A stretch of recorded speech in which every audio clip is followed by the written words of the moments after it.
Steve job का नाम सुनते ही दिमाग में आईफोन का चित्र घूमने लगता है, क्योंकि इसी जीनियस के दिमाग की उपज है आईफोन।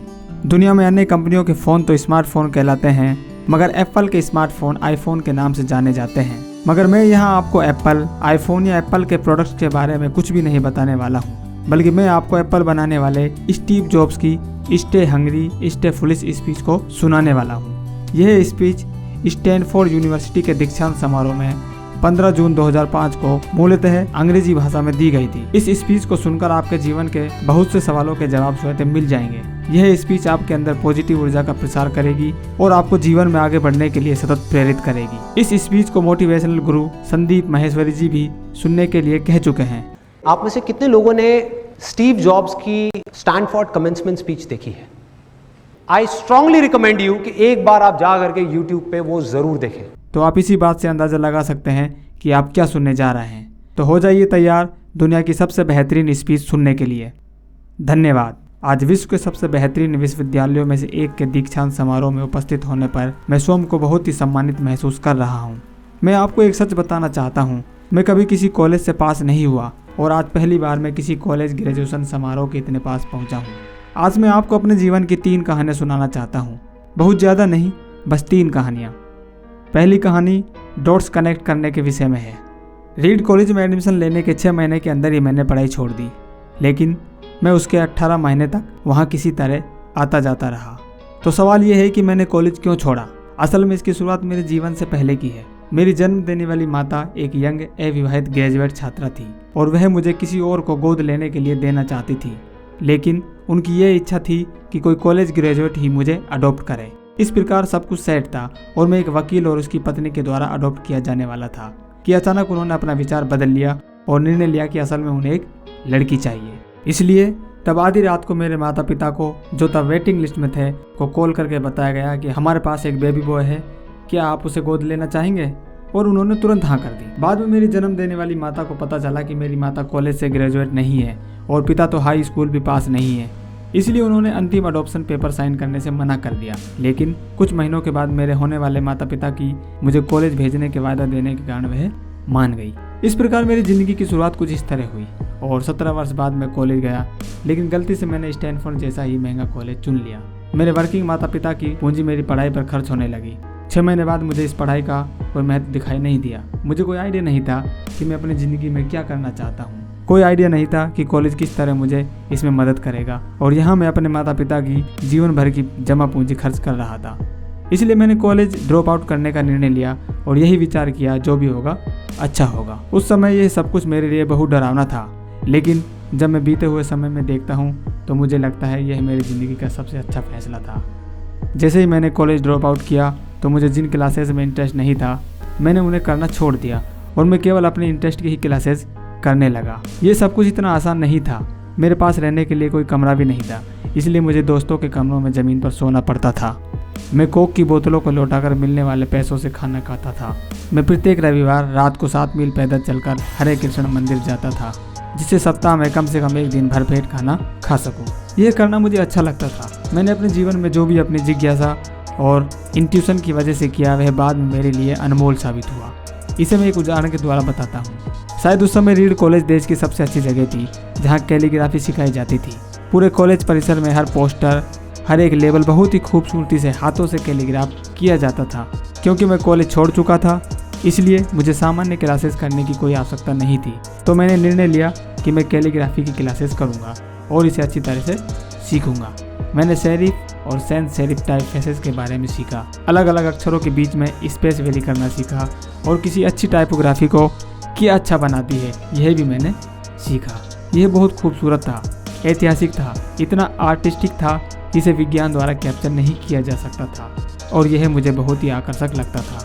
उस समय ऐसा कोई भी विचार नहीं था कि मैंने इन चीज़ों का प्रयोग कभी अपने जीवन में करूँगा, लेकिन जब 10 साल बाद हम पहला मैकिंटॉश कंप्यूटर बना रहे थे तब मैंने इसे मैक में डिज़ाइन कर दिया और यह खूबसूरत टाइपोग्राफी वाला विश्व का पहला कंप्यूटर बन गया। अगर मैंने कॉलेज में केवल कैलीग्राफी में प्रवेश नहीं लिया होता तो मैक में मल्टीपल टाइपफेसेस या प्रोपोर्शनली स्पेस फॉन्ट्स नहीं होते, और क्योंकि विंडो ने मैक की कॉपी की थी तो किसी भी पर्सनल कंप्यूटर में यह सब नहीं होता।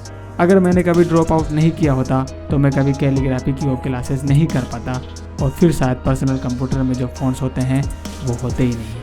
अवश्य ही जब मैं कॉलेज में था तो भविष्य में देखकर इन डॉट्स को कनेक्ट करना असंभव था, लेकिन 10 साल बाद जब मैं बीते हुए समय में देखता हूँ तो सब कुछ बिल्कुल स्पष्ट नज़र आता है। आप कभी भी भविष्य को देखकर डॉट्स कनेक्ट नहीं कर सकते हैं, आप केवल पीछे देखकर ही डॉट्स कनेक्ट कर सकते हैं। इसलिए आपको विश्वास करना होगा कि अभी भी जो हो रहा है वह आगे चलकर किसी न किसी तरह आपके फ्यूचर से कनेक्ट हो जाएगा। आपको किसी न किसी में विश्वास करना ही होगा, अपने गट्स में, अपने भाग्य पर, अपने जीवन पर, अपने कर्म में, या किसी न किसी चीज़ में विश्वास करना ही होगा। क्योंकि इस बात में विश्वास रखना कि आगे चलकर डॉट्स कनेक्ट होंगे आपको अपने दिल की आवाज़ सुनने की हिम्मत देगा, उस समय भी जब आप बिल्कुल अलग रास्ते पर चल रहे होंगे, और यही बात आपको अन्य लोगों से अलग बनाएगी। मेरी दूसरी कहानी लव और लॉस के विषय में है। मैं भाग्यशाली था, मैं जिस चीज़ से प्यार करता था वह मुझे जल्द ही मिल गई। वो जोर मैंने अपने पिता के गैराज से एप्पल शुरू की, तब मैं 20 वर्ष का था। हमने बहुत मेहनत की और 10 साल में एप्पल 2 लोगों से बढ़कर $2 बिलियन और 4000 लोगों की कंपनी हो गई। हमने अभी 1 साल पहले ही हमारी बेहतरीन रचना मैकिंटोश रिलीज़ की और मैं 30 का हो गया था और मुझे कंपनी से निकाल दिया गया। आप अपनी बनाई हुई कंपनी से कैसे निकाले जा सकते हैं? जैसे जैसे एप्पल ग्रो करने लगी, हमने एक ऐसे बुद्धिमान आदमी को हायर किया जिसे मैंने सोचा कि वो मेरे साथ मिलकर कंपनी आगे बढ़ाएगा। पहले 1 साल सब कुछ ठीक चला, लेकिन फिर कंपनी के फ्यूचर विजन को लेकर हम दोनों में विवाद होने लगे। बात बोर्ड ऑफ डायरेक्टर तक पहुंच गई और उन लोगों ने उसका साथ दिया। इस प्रकार 30 वर्ष की आयु में मुझे निकाल दिया गया और पब्लिकली भी निकाल दिया गया। जो मेरी पूरी एडल्ट लाइफ का फोकस था वह अब ख़त्म हो चुका था और यह पूरी तरह से ही बर्बाद करने वाला था। मुझे वास्तव में अगले कुछ महीनों तक समझ ही नहीं आया कि मैं क्या करूं। मुझे लगा कि यह सब कुछ इतनी आसानी से स्वीकार करके मैंने अपने पहले की पीढ़ी के उद्योगपतियों को नीचा दिखाया है। मैं डेविड पैकार्ड और बॉब नॉइसर से मिला और सब कुछ ऐसे हो जाने पर उनसे माफ़ी मांगी। मैं एक बहुत बड़ा पब्लिक फेलियर था। एक बार तो मैंने वैली छोड़कर जाने की भी सोची, पर धीरे धीरे मुझे एहसास हुआ कि मैं जो काम करता हूँ उसके लिए मैं अभी भी पैशनेट हूँ। एप्पल में जो कुछ हुआ उसकी वजह से मेरे पैशन में थोड़ी सी भी कमी नहीं आई है। मुझे अस्वीकार कर दिया गया है, फिर भी मैं अपने काम को प्यार करता हूँ। इसलिए मैंने एक बार फिर से शुरुआत करने की सोची। मैं तब ये देख नहीं पाया था, लेकिन अब मुझे लगता है कि एप्पल से निकाले जाने से अच्छा मेरे साथ कुछ हो ही नहीं सकता था। सफल होने का बोझ अब बिगिनर होने के हल्केपन में बदल चुका था। मैं एक बार फिर से खुद को बहुत हल्का महसूस कर रहा था। इस आज़ादी की वजह से मैं अपने जीवन के सबसे क्रिएटिव पीरियड में जा सका।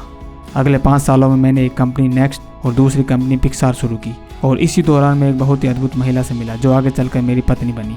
पिक्सार ने विश्व की पहली computer animated movie toy story बनाई और इस समय यह विश्व का सबसे सफल एनिमेशन स्टूडियो है। एप्पल ने एक अप्रत्याशित कदम उठाते हुए नेक्स्ट को खरीद लिया और मैं एप्पल में फिर से चला गया। आज एप्पल नेक्स्ट द्वारा विकसित की गई तकनीक प्रयोग करती है। अब लॉरेन और मेरा एक सुंदर सा परिवार है। मैं पूरे विश्वास के साथ कह सकता हूँ, अगर मुझे एप्पल से नहीं निकाला गया होता तो मेरे साथ यह सब कुछ नहीं होता। यह एक कड़वी दवा थी, लेकिन मेरे विचार में मरीज को इसकी ज़रूरत थी। कभी कभी ज़िंदगी आपको इसी तरह ठोकर मारती है। अपना विश्वास मत खोइए। मैं विश्वास के साथ कह सकता हूँ कि मैं सिर्फ इसलिए आगे बढ़ता गया क्योंकि मैं अपने काम से प्यार करता था। आप वास्तव में क्या करना पसंद करते हैं ये आपको जानना होगा। जितना अपने प्यार को जानना जरूरी है उतना ही उस काम को खोजना भी जरूरी है जिसे आप सच में एंजॉय करते हो। आपका काम आपकी ज़िंदगी का एक बड़ा हिस्सा होगा और वास्तविक रूप से संतुष्ट होने का एक ही तरीका है कि आप वो करें जिसे आप वास्तव में एक बड़ा काम समझते हो, और बड़ा काम करने का एक ही तरीका है कि आप वो करें जो करना आप पसंद करते हो। यदि आपको अभी तक वो काम नहीं मिला है तो आप रुकिए मत, उसे खोजते रहिए। जैसा कि दिल से जुड़ी हर एक चीज़ में होता है, वो जब आपको मिलेगी तब आपको पता चल जाएगा, और जैसा कि किसी अच्छी रिलेशनशिप में होता है वो समय के साथ साथ और भी अच्छी होती जाएगी। इसलिए खोजते रहिए, रुकिए मत। मेरी तीसरी कहानी डेथ के विषय में है। जब मैं 17 वर्ष का था तो मैंने एक सुविचार पढ़ा था जो कुछ इस तरह था: यदि आप प्रत्येक दिन ऐसे जिए जैसे कि यह आपकी ज़िंदगी का अंतिम दिन है तो आप किसी न किसी दिन सही साबित हो जाएंगे। इसने मेरे दिमाग पर एक छाप छोड़ दी और तब से पिछले 33 सालों से मैंने प्रत्येक सुबह उठकर शीशे में देखा है और स्वयं से एक सवाल किया है, अगर आज का दिन मेरी ज़िंदगी का अंतिम दिन होता तो क्या मैं आज वो करता जो मैं करने वाला हूँ। और जब भी लगातार कई दिनों तक उत्तर नहीं होता है तो मैं समझ जाता हूँ कि कुछ बदलने की ज़रूरत है। इस बात को याद रखना कि मैं बहुत जल्द मर जाऊँगा मुझे अपने जीवन के बड़े निर्णय लेने में सबसे ज़्यादा मददगार होता है, क्योंकि जब एक बार मृत्यु के बारे में सोचता हूँ तब सारी अपेक्षाएं, सारा गर्व, असफल होने का सारा डर, सब कुछ गायब हो जाता है और सिर्फ वही शेष रह जाता है जो वास्तव में महत्वपूर्ण है। इस बात को याद रखना कि एक दिन मरना है। किसी भी चीज़ को खोने के डर को दूर करने का सबसे अच्छा तरीका है पहले से ही नंगे हैं आप, ऐसा कोई कारण नहीं है कि आप अपने दिल की ना सुने। करीब 1 साल पहले ही पता चला कि मुझे कैंसर है। सुबह 7:30 बजे मेरा स्कैन हुआ, जिसमें साफ दिखाई दे रहा था कि मेरे अग्नाशय में ट्यूमर है। मुझे तो जानकारी नहीं थी कि पैनक्रियाज क्या होता है। डॉक्टर ने लगभग पूरे विश्वास के साथ बताया कि मुझे एक ऐसा कैंसर है जिसका उपचार संभव नहीं है और अब मेरा जीवन केवल 3 से 6 महीने का ही है। डॉक्टर ने मुझे सलाह दी कि मैं घर जाऊं और अपनी सभी चीज़ें व्यवस्थित कर लूं, जिसका डॉक्टर की भाषा में मतलब था कि आप मरने की तैयारी कर लीजिए। इसका अर्थ है कि आप कोशिश करिए कि आप अपने बच्चों से जो सारी बातें अगले 10 साल में करते वो अगले कुछ ही महीनों में कर लीजिए। इसका तात्पर्य ये हुआ कि आप सब कुछ सुव्यवस्थित कर लीजिए कि आपके बाद आपके परिवार को कम से कम परेशानी हो। इसका यह अर्थ हुआ कि आप सभी को गुड बाय कर दीजिए। मैंने इस डायग्नोसिस के साथ पूरा दिन बिता दिया और शाम को मेरी बायोप्सी हुई, जहां मेरे गले के रास्ते पेट से होते हुए मेरी आंत में एक एंडोस्कोप डाला गया और एक सुई से ट्यूमर से कुछ सेल्स निकाले गए। मैं तो बेहोश था, लेकिन मेरी पत्नी जो वहाँ उपस्थित थी उसने बताया कि जब डॉक्टर ने माइक्रोस्कोप से मेरे सेल्स देखे तो वह रो पड़ा। क्यों? क्योंकि सेल्स देखकर डॉक्टर समझ गया कि मुझे एक बहुत ही दुर्लभ प्रकार का पैनक्रियाटिक कैंसर है जो किसी सर्जरी से ठीक हो सकता है। मेरी सर्जरी हुई और सौभाग्य से अब मैं ठीक हूँ। मृत्यु के इतने पास मैं इससे पहले कभी नहीं पहुँचा और उम्मीद करता हूँ कि अगले कुछ दशकों तक पहुँचूँ भी नहीं। ये सब देखने के बाद मैं और भी विश्वास के साथ कह सकता हूँ कि मृत्यु एक उपयोगी लेकिन विशुद्ध रूप से बौद्धिक संकल्पना है। कोई भी मरना नहीं चाहता है, यहाँ तक कि जो लोग स्वर्ग जाना चाहते हैं वो भी वहाँ जाने के लिए मरना नहीं चाहते हैं। फिर भी मृत्यु वह स्थान है जिसे हम सभी शेयर करते हैं। आज तक इससे कोई बचा नहीं है और ऐसा ही होना चाहिए, क्योंकि मृत्यु हुई एकमात्र इस जीवन का सबसे बड़ा आविष्कार है। यह जिंदगी को बदलती है, पुराने को समाप्त कर नए का रास्ता खोलती है और इस समय नए आप हैं, पर ज़्यादा नहीं, कुछ ही दिनों में आप भी पुराने हो जाएंगे और रास्ते से साफ हो जाएंगे। इतना नाटकीय होने के लिए मैं माफ़ी चाहता हूँ, लेकिन ये सच है। आपका समय सीमित है, इसलिए इसे किसी और की ज़िंदगी जीकर व्यर्थ मत कीजिए। बेकार की सोच में मत फंसिए, अपने जीवन को दूसरों के हिसाब से मत चलाइए, औरों के विचारों के शोर में अपने अंदर की आवाज़ को मत दबाइए और सबसे महत्वपूर्ण यह है कि अपने दिल और सहज बुद्धि की बात सुनने का साहस रखें। वह पहले से ही जानते हैं कि तुम वास्तव में क्या बनना चाहते हो, अन्य सब गौण हैं।